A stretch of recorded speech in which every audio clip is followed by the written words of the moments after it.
എങ്ങനെയാണ് ഒരു ചെറിയ സ്ഥലം എളുപ്പത്തിൽ നമുക്ക് തന്നെ ഒരു മീറ്റർ ടേപ്പ് ഉപയോഗിച്ച് അളക്കാൻ സാധിക്കും എന്നാണ് ഈ വീഡിയോയിലൂടെ നമ്മൾ സംസാരിക്കുന്നത്.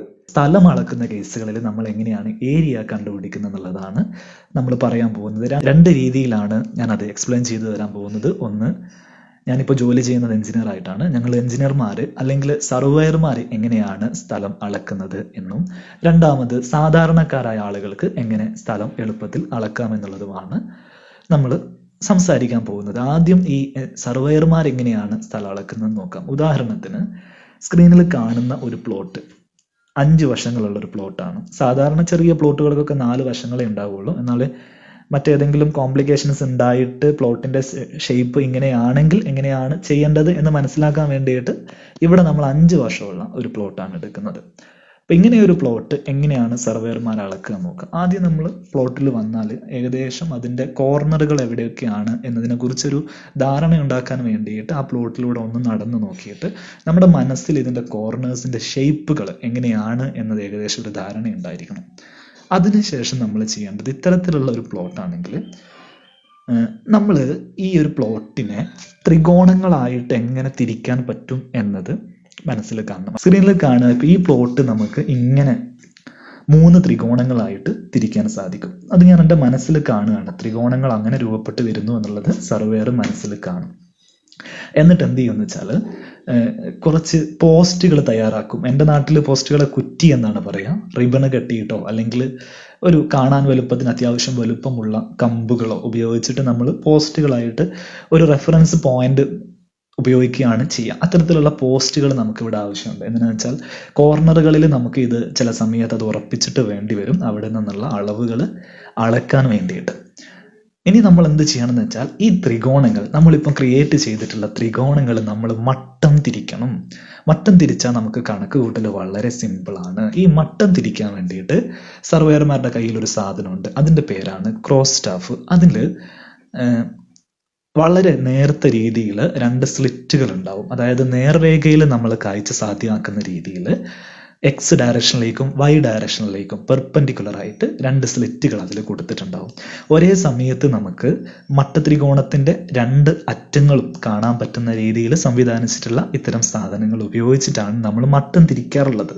എങ്ങനെയാണ് ഇതിന്റെ പരിപാടി എന്ന് വെച്ചിട്ടുണ്ടെങ്കിൽ, ഈ ഒരു ത്രികോണത്തിനെ സംബന്ധിച്ചിടത്തോളം മട്ടത്രികോണം എന്ന് പറഞ്ഞാൽ ഏതെങ്കിലും ഒരു വശം 90 ഡിഗ്രി ആംഗിൾ കിട്ടുന്ന ത്രികോണങ്ങളാണ് മട്ടത്രികോണം എന്ന് പറയാം. അപ്പോൾ ആ മട്ടത്രികോണം ആക്കണമെങ്കിൽ ഒരു പണി ചെയ്താൽ മതി, നമ്മളൊരു പോസ്റ്റ് ഏതെങ്കിലും ഒരു കോർണറിൽ സ്ഥാപിക്കാം. അതേപോലെ നമുക്ക് ഏത് സ്ഥലത്തേക്കാണോ മട്ടം തിരിക്കേണ്ടത് ആ ഭാഗത്ത് മറ്റൊരു പോസ്റ്റും സ്ഥാപിക്കാം. അതിനുശേഷം നമ്മൾ ഈ ത്രികോണത്തിന്റെ ലൈന് വരച്ചതായിട്ട് സങ്കല്പിച്ചിട്ടുള്ള ആ ഒരു രേഖയിൽ എവിടെയെങ്കിലും, ആ ഒരു പ്രദേശത്ത് എവിടെയെങ്കിലും നമ്മുടെ ക്രോസ് സ്റ്റാഫ് വെച്ചതിന് ശേഷം 2 പോസ്റ്റുകളും ഈ സ്ലിറ്റിന്റെ 2 ഭാഗത്ത് നിന്ന് നോക്കിയാൽ കാണാൻ പറ്റുന്നുണ്ടോ എന്ന് നോക്കിയിട്ട് അതിൻ്റെ ഒരു പൊസിഷൻ സെറ്റ് ചെയ്യാം. അത് ഒരു എക്സ്പീരിയൻസ്ഡ് ആയിട്ടുള്ള ഒരു സർവേയറെ സംബന്ധിച്ചിടത്തോളം വലിയ ബുദ്ധിമുട്ടുള്ള കാര്യമല്ല എവിടെ വെക്കണം എന്നുള്ളത്. സ്ഥലം അളക്കുന്ന സമയത്ത് അവർ ഈ ക്രോസ് സ്റ്റാഫ് അങ്ങോട്ടും ഇങ്ങോട്ടൊക്കെ ചേഞ്ച് ചെയ്യുന്നത് നിങ്ങൾക്ക് കാണാൻ സാധിക്കും. അവർ ആ പോയിന്റ് കറക്റ്റ് ആക്കുന്നതാണത്. പോയിന്റ് കറക്റ്റ് ആക്കിയിട്ട് മട്ടം തിരിക്കുക എന്ന് പറയും.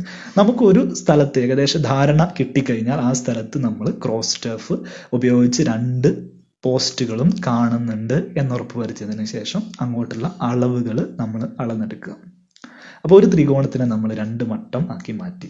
ഇനി അതേപോലെ മറ്റൊരു ത്രികോണം ഉണ്ടല്ലോ, അതിനെയും നമ്മൾ ഇതേപോലെ കോർണറിൽ പോസ്റ്റ് സ്ഥാപിച്ചതിന് ശേഷം അടുത്ത മട്ടമാക്കി മാറ്റുക. 3 ത്രികോണം, 3ാമത്തെ ത്രികോണത്തിനെയും നമ്മൾ ഇതേപോലെ മട്ടമാക്കി മാറ്റുക. അതേപോലെ എന്ത് ചെയ്യണം, നമ്മൾ പോസ്റ്റ് സ്ഥാപിച്ചിരിക്കുന്ന സ്ഥലങ്ങളിൽ ഉള്ള അളവുകൾ കൃത്യമായിട്ട് എടുക്കണം. അപ്പം നമുക്ക് സ്ക്രീനിൽ കാണുന്നത് പോലെയുള്ള അളവുകൾ നമ്മളെ കയ്യിൽ കിട്ടും. ഒരു സർവേയറുടെ കയ്യിൽ ഇത്തരം അളവുകളാണ് ഉണ്ടാവുക.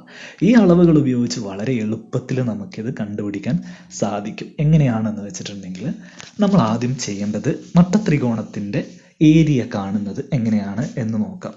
നിങ്ങളൊന്ന് ഇവിടെ നോക്കും. മട്ടത്രികോണത്തിന്റെ ഏരിയ കാണാൻ വളരെ എളുപ്പമാണ്.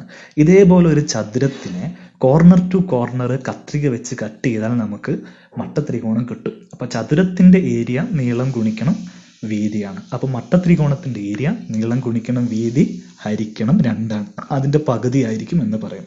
അപ്പൊ നമ്മുടെ കയ്യിൽ മട്ടത്രികോണത്തിന്റെ 2 അളവുകളുണ്ട്. 2 അളവുകൾ എന്ന് പറഞ്ഞാൽ കർണമല്ലാത്ത പാദവും ലംബവുമായിട്ടുള്ള രണ്ട് അളവുകൾ നമ്മുടെ കയ്യിലുണ്ടെങ്കിൽ എളുപ്പത്തിൽ നമുക്ക് ഓരോന്നിൻ്റെയും ഏരിയ കാണാൻ സാധിക്കുമല്ലോ. അപ്പോൾ ഓരോന്നിനെയും ഒരു ത്രികോണം ഇതാണ്, രണ്ടാമത്തെ ത്രികോണം ഇതാണ്, 3, 4, 5, 6. ഇവിടെ 6 ത്രികോണങ്ങളാണ് മട്ടത്രികോണമായിട്ടുള്ളത്. അതിൻ്റെ ഏരിയകൾ കാണുക, എന്നിട്ട് ഓരോന്നിനെയും നമ്മൾ കൂട്ടി എടുക്കുക. അപ്പോൾ ഈ ഒരു സ്ഥലത്തിനെ സംബന്ധിച്ചിടത്തോളം ഈ ഏരിയ കാണുന്നത് എങ്ങനെയാണെന്ന് നോക്കൂ. ഒന്നാമത്തെ ത്രികോണത്തിന്റെ ഏരിയ കാണാം, ഇതേപോലെ രണ്ടാമത്തെ ത്രികോണത്തിന്റെ ഏരിയ കാണാം, മൂന്നാമത്തതും നാലാമത്തതും അഞ്ചാമത്തതും ആറാമത്തതും കാണാം.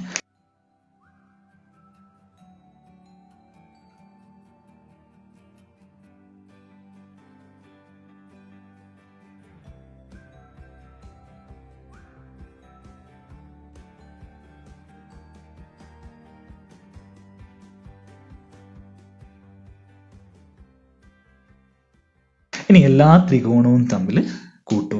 നമ്മൾ മീറ്ററിലാണ് അളന്നത് എന്നുകൊണ്ട് ഈ ഒരു സ്ഥലത്തിനെ നിങ്ങൾക്ക് സ്ക്വയർ ഫീറ്റിലേക്ക് മാറ്റാൻ എളുപ്പമാണ്. ഓർമ്മയുണ്ടല്ലോ എങ്ങനെയാണ് ഒരു മീറ്റർ സ്ക്വയറിനെ അല്ലെങ്കിൽ സ്ക്വയർ മീറ്ററിനെ സ്ക്വയർ ഫീറ്റിലേക്ക് മാറ്റുക? ഒരു സ്ക്വയർ ഫീറ്റ് എന്ന് വെച്ചാൽ 10.76 സ്ക്വയർ ഫീറ്റ് ആണ് എന്ന് നമ്മൾ ഓൾറെഡി പഠിച്ചു വെച്ച കാര്യമാണ്. അത് ഉപയോഗിച്ചിട്ട് ഇത് മൊത്തത്തിൽ സ്ക്വയർ ഫീറ്റിൽ വേണോ സ്ക്വയർ മീറ്ററിൽ വേണോ എന്ന് കണക്കാക്കാൻ പറ്റും. പക്ഷെ നമ്മൾ സ്ഥലം അളക്കുക സെന്റ് എന്ന് പറയുന്ന അളവിലാണല്ലോ.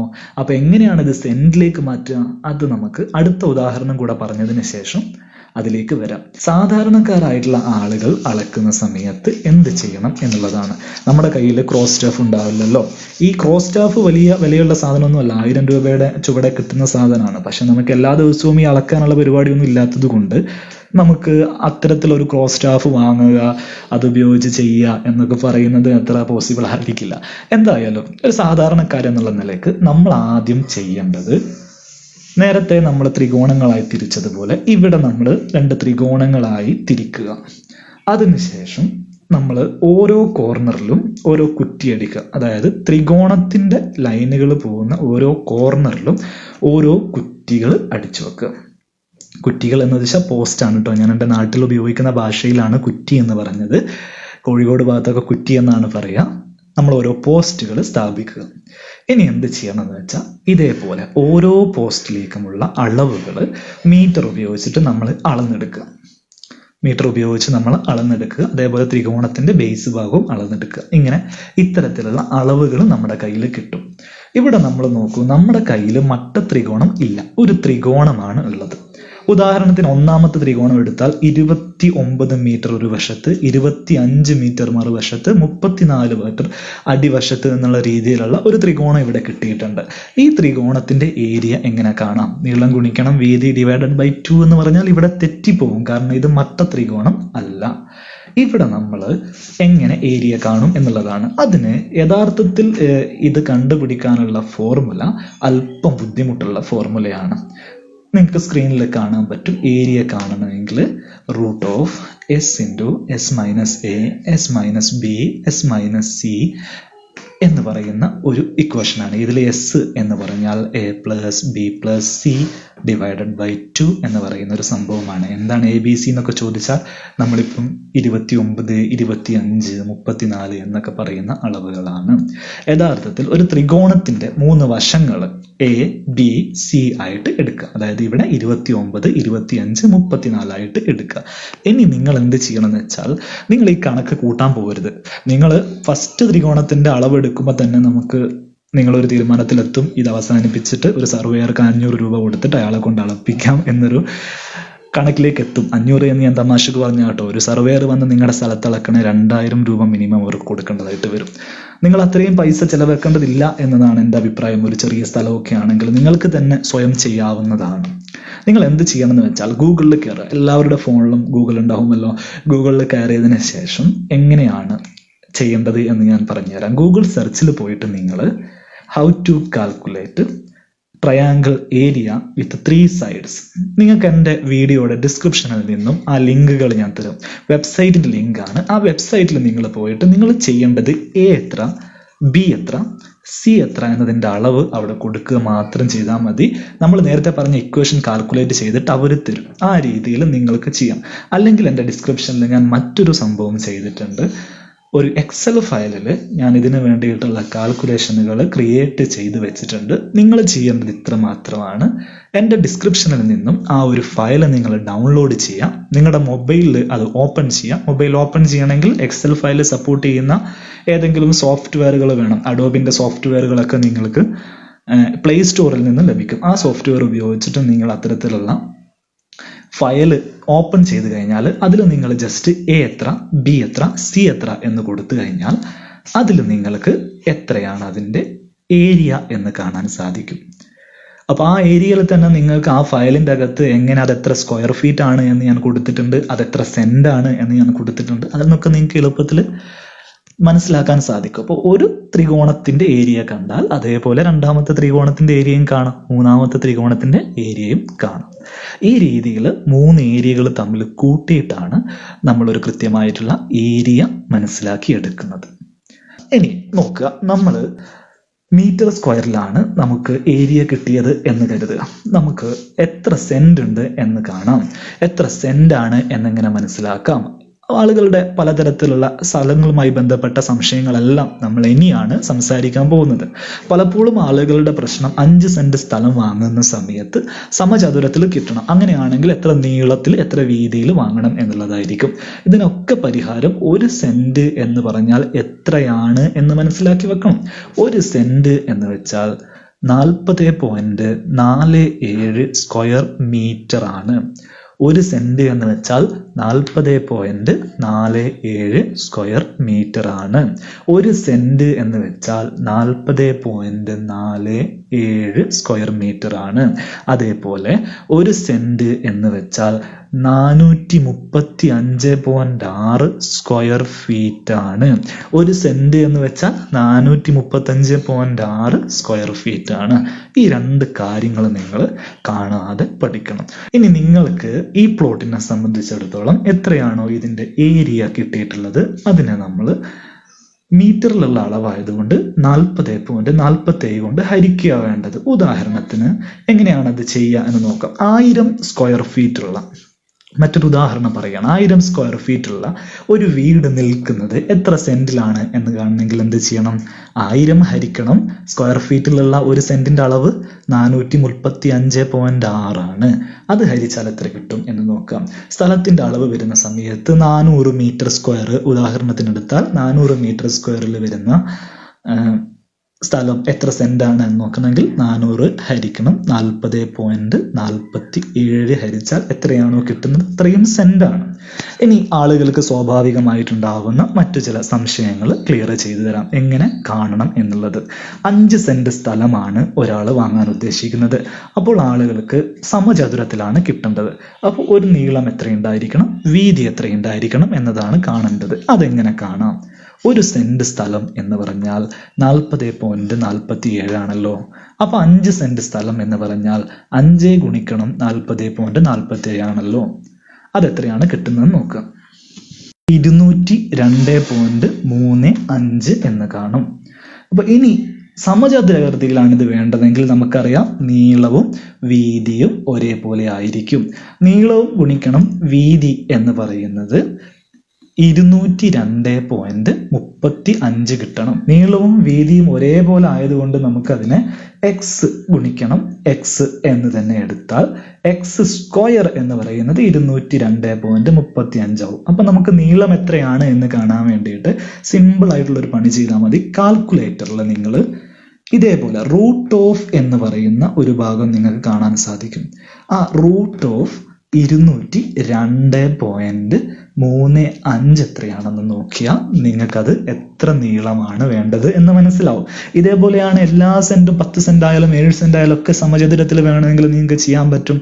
ഇനി നിങ്ങളെ സംബന്ധിച്ചിടത്തോളം ചില വ്യക്തികൾ എന്നോട് സംശയം ചോദിക്കുന്ന സമയത്ത് പല രീതിയിൽ അവർക്ക് അതിനെ കുറിച്ച് ക്ലാരിറ്റി ഇല്ലാത്തത് കൊണ്ടാണ് 5 സെന്റ് സ്ഥലമുണ്ട്, അതേപോലെ 20 മീറ്റർ ആണ് അതിന് നീളമുള്ളത്. അപ്പൊ എത്ര വീതി ഉണ്ടാവും? ഇതൊന്ന് കാണുന്നത് എങ്ങനെയാണ് എന്ന് നോക്കാം. അപ്പൊ നിങ്ങൾക്ക് ഈ കാര്യം മനസ്സിലായിട്ടുണ്ടെങ്കിൽ നിങ്ങൾക്ക് ഈ വീഡിയോ ഉടൻ തന്നെ സ്കിപ്പ് ചെയ്ത് ഒഴിവാക്കാവുന്നതാണ്. ബിക്കോസ് ഇത് വലിയ കാര്യമൊന്നുമല്ല. എന്നാലും ഞാനത് വ്യക്തമാക്കാൻ വേണ്ടിയിട്ട് പറയാണ്. 5 സെന്റ് സ്ഥലമുണ്ട്, ഒരു ഭാഗത്തിന് 20 മീറ്റർ നീളമുണ്ട്. എങ്ങനെയാണെങ്കിൽ എത്ര വീതി ഉണ്ടാവും എന്നുള്ളതാണ്. വീണ്ടും നമ്മൾ കണക്കിലേക്ക് വരാം. ഒരു സെന്റ് എന്ന് പറഞ്ഞാൽ 40.47 സ്ക്വയർ മീറ്റർ ആണ്. 5 സെന്റ് എന്ന് പറഞ്ഞാൽ 5 ഗുണിക്കണം 40.47 സ്ക്വയർ മീറ്റർ ആണ്. അതായത് 202.35 ആണ്. നമ്മുടെ കയ്യിലുള്ളത് ഒരു വശം 20 മീറ്റർ ആണ് എന്നാണ്. എന്നാൽ മറുവശം എത്ര ഉണ്ടാവും എന്നറിയണമെങ്കിൽ 202.35 ഹരിക്കണം 20. കിട്ടുന്ന ആൻസർ എത്രയാണോ അതാണ് മറുവശം ഉണ്ടാവും. ഈ രീതിയിൽ കണക്കുകൾ അങ്ങോട്ടും ഇങ്ങോട്ടും എല്ലാം മാറ്റാം. നിങ്ങൾക്ക് ഈ സെന്റുകളെ സംബന്ധിച്ചോ അളവുകളെ സംബന്ധിച്ചോ ഒക്കെയുള്ള എന്തെങ്കിലും സംശയങ്ങൾ ഉണ്ടെങ്കിൽ തീർച്ചയായും നമ്മുടെ കമന്റ് സെക്ഷനിൽ നിങ്ങൾക്ക് ഉൾപ്പെടുത്താവുന്നതാണ്.